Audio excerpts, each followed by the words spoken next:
Hey guys, it's Andrea from mummygearus.com, and we're gonna do another sourdough recipe today. More of a technique, I guess, because the recipe is actually the same as my quick and easy stand mixer sourdough recipe, which I will link in the description.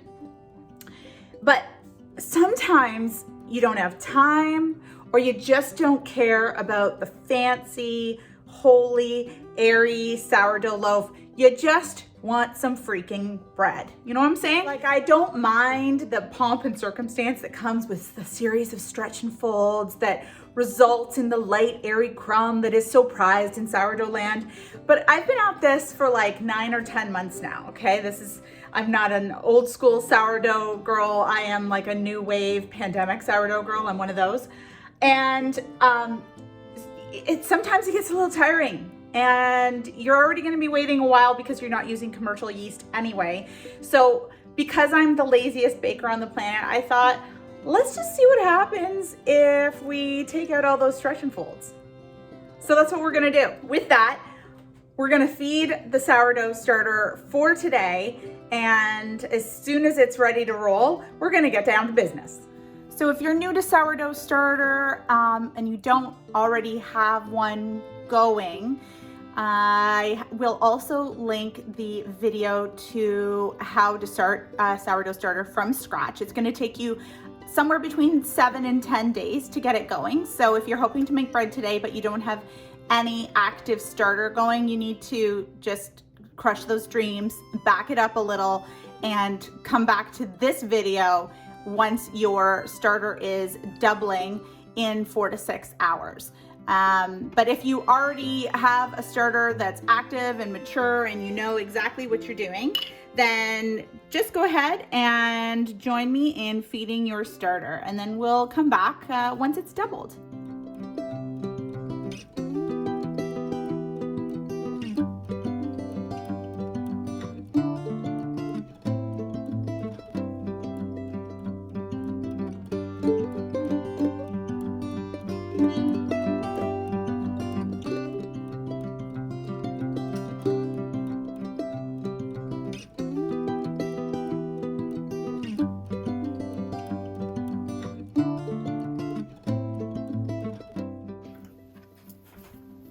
Okay, don't forget to mark either with some tape or an elastic where your starter is so that you can accurately determine when it has at least doubled.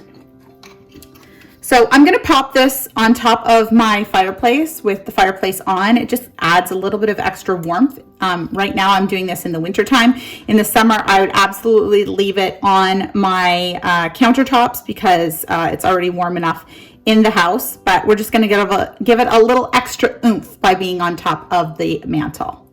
And we'll see you in a few hours.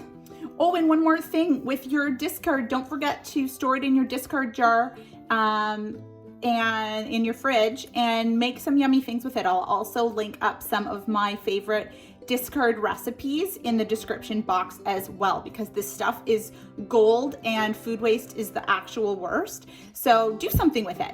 See you in a bit. Okay, so we've been going for about 3 hours at this point, and you can see that my starter has definitely doubled. I'm going to let it go for another half hour to hour just to see if I can get it almost all the way to the top. I always like to have more than less, and an extra hour today isn't going to kill me. So, okay, it's been about another 45 or 50 minutes, and we are definitely, oh, look at that. We're definitely ready to go. The ingredients that I'm about to walk you through are exactly the same as the recipe I have always used for my easy stand mixer sourdough. It's what comes after that's going to be different and easier. So stay with me.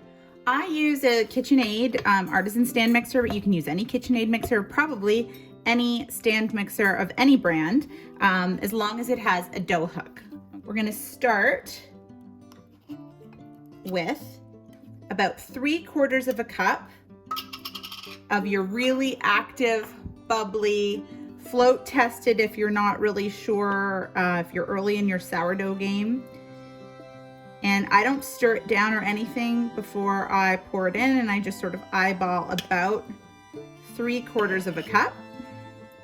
And then this is good to be left on the counter overnight. I am not gonna feed this again today. Scoop all the good stuff out. Then we're gonna add 1.5 cups of room temperature water. Tap water's fine. Again, just make sure it's been sitting out for at least an hour. That is 1.5 cups. And I'm gonna grab a fork and just give that a stir. I always use a base of hard white bread flour, and I will use about 2 cups of hard white bread flour. And then from there, I often mix a whole bunch of flours for the remaining cup or so of flour that this recipe requires. But for today, just for ease, I'm going to use just some organic whole wheat bread flour that I have. So a cup of that, and this is where you start. And because all people's homes have different temperatures, different humidities, we all live in different places. This is just a starting guide, because some flours are thirstier than others, as I like to say. You know, some of them eat up water a lot more than others. So you may end up needing a little bit more flour, but start with this and see how you go. I also, at this point, add about just under a tablespoon of, this is kosher salt. You can use sea salt as well. And then I don't even do anything else with this. I think in my first video, I might have given it a quick stir with a fork, but I don't do that anymore. I laze right out and just go right to the dough hook. Okay, make sure that your everything's locked. And I just put that on the stir speed, which is the very first speed on the KitchenAid mixer. I don't know what the very first speed is on your non-KitchenAid mixer, but use that if it's not called stir. So you can see now that the flour is mostly absorbed, but the dough is still really, really sticky and sticking against the sides, and we absolutely do not want that.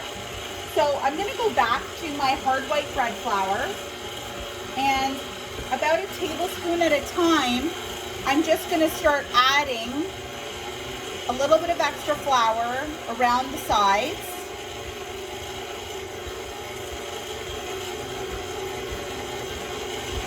The goal is that none of the dough sticks to the side of your mixing bowl, okay? But you do have to go slowly, because you don't wanna be chasing the flour after with water if you put too much in. So about a tablespoon at a time is a good rule of thumb in my experience. And this part takes a little bit of playing with, because like I said, everyone's cooking environments are different. So what works for me today may not work for me next week. So when it comes to getting your dough just right, I would go by look and feel rather than by hard and fast rules on ingredient measurements. So I'll show you, you'll see eventually what this is supposed to look like. Just follow that.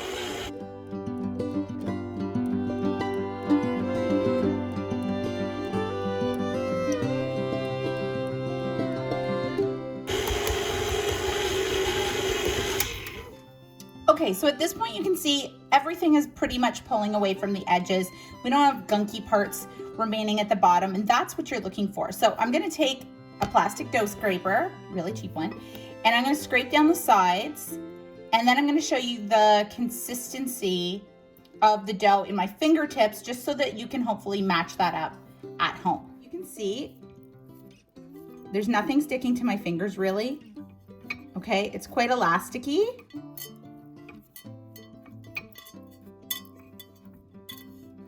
So that's what you should be shooting for, okay? If there's still a ton staying on your hands or on the hook or sticking to the side of the bowl, then add some more flour, a little bit at a time. I think all said and done, I used an extra 5 tablespoons of flour on this day. Sometimes I've used none. Sometimes I have to add a little bit of water because the 3-cup starting point is too much. Play around with this. See what works for you. Now, this is where we part ways with my original stand mixer sourdough recipe that I have been using very faithfully since about 2 months into my sourdough journey. And I know a lot of you guys have had amazing success with it as well. The comments on that original video have been so amazing and encouraging. Thank you for that. Unless you are planning to be, you know, a blue ribbon winning sourdough baker, you don't need all those extra steps. The only thing that's gonna change really is that you're not gonna get those big air pockets, which frankly, if you're making a sandwich, all of your, you know, condiments come out of those holes. So this is even better for sourdough sandwich bread, in my opinion. And it's heck a lot easier. So if you followed along to this point and you're like, yeah, this is like exactly the same as your original recipe. Yes, it is. But this is where we part ways with that. So in the original recipe, it would be at this point where we would scrape down the sides, pull this out, put it into a new bowl, or even keep it in this bowl and let it sit for half hour, 40 minutes before starting the series of stretch and folds. That's what that's you know, sourdough baking is so famous for. However, because we are being lazy, we're gonna put the dough hook back in, lock our stand mixer,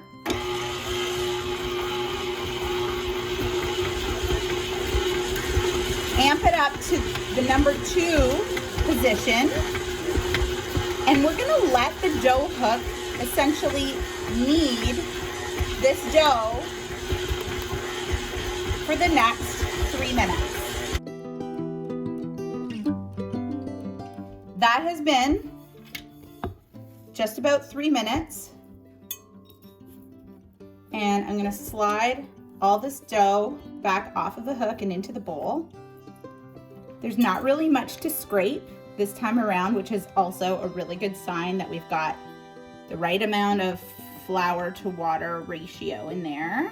I know I told you there were no stretch and folds, which was a semi-lie, because right now, instead of letting this dough rest at all, I'm gonna stretch and fold it until I can get it up and onto my countertop for a shaping without sticking to my hands with a bowl. So I'm just gonna wet my hands down a little bit to help prevent any unnecessary sticking. And I'm gonna stretch and fold, and it's definitely stickier than you would have if you waited that extra step. Okay, so don't be surprised if you now at this point gonna get some messy hands. That's okay. If up till this point your hands haven't been full of dough, you're on the right track. And this is gonna take a few turns because we've got to really stretch that gluten out so that we have enough tension to get it out of the bowl and onto whatever surface you use usually for shaping. And we're not even going to do a pre-shape, let it rest and come back to it. We are literally going to shape it and get it into a banneton. If you're looking for a banneton, I am not an Amazon affiliate, but I can say that I've bought both of mine off of Amazon. Okay, there's a lot of tension in that now. See, it's quite different when I lift it up. I can get it all the way up. So I'm gonna slap this down on my clean countertop. I'm gonna wet my hands just a little again. And then I'm gonna very swiftly just do a really simple shaping job. When I did this recipe the first time, I didn't even do a shaping. I just tossed it right into the banneton from the bowl, so you can even be less precious. I put some sesame seeds in there, and I'm just gonna close that bad boy up right there. And then I'm gonna put the cover on, and at this point, we're just gonna wait for it to double. And I'll see you back in a bit.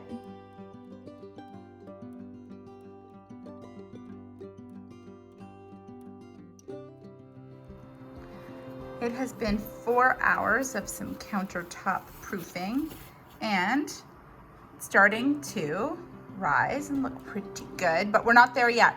So we are going to let this continue rising for the next 2 hours and see what happens. Okay, I had to come to my powder room on my main floor to do this because my kids are asleep and it is 9:30 at night. You might hear the white noise machine in the background. Anyway, this has been on the countertop for 7 hours. It has risen pretty substantially. So I am now just going to pop it in my fridge until tomorrow morning because I don't want to bake it at 9:30 at night. And I'm gonna pull it out in the morning and show you what comes next.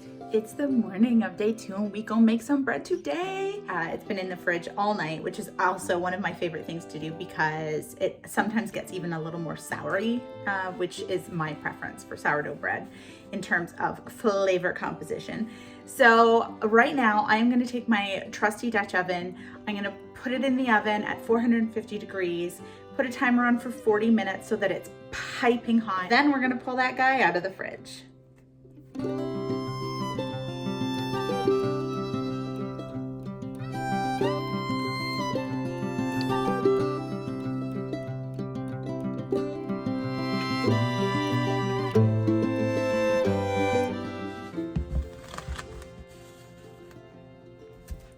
Okay, this is looking pretty good.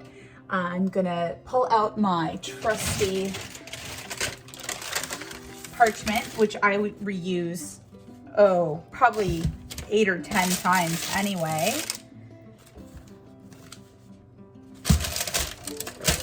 And we're just gonna do, what will we do today? Let's see. Let's do, oh yes, I hear you, you're all ready. Let's do some deep cuts around the side.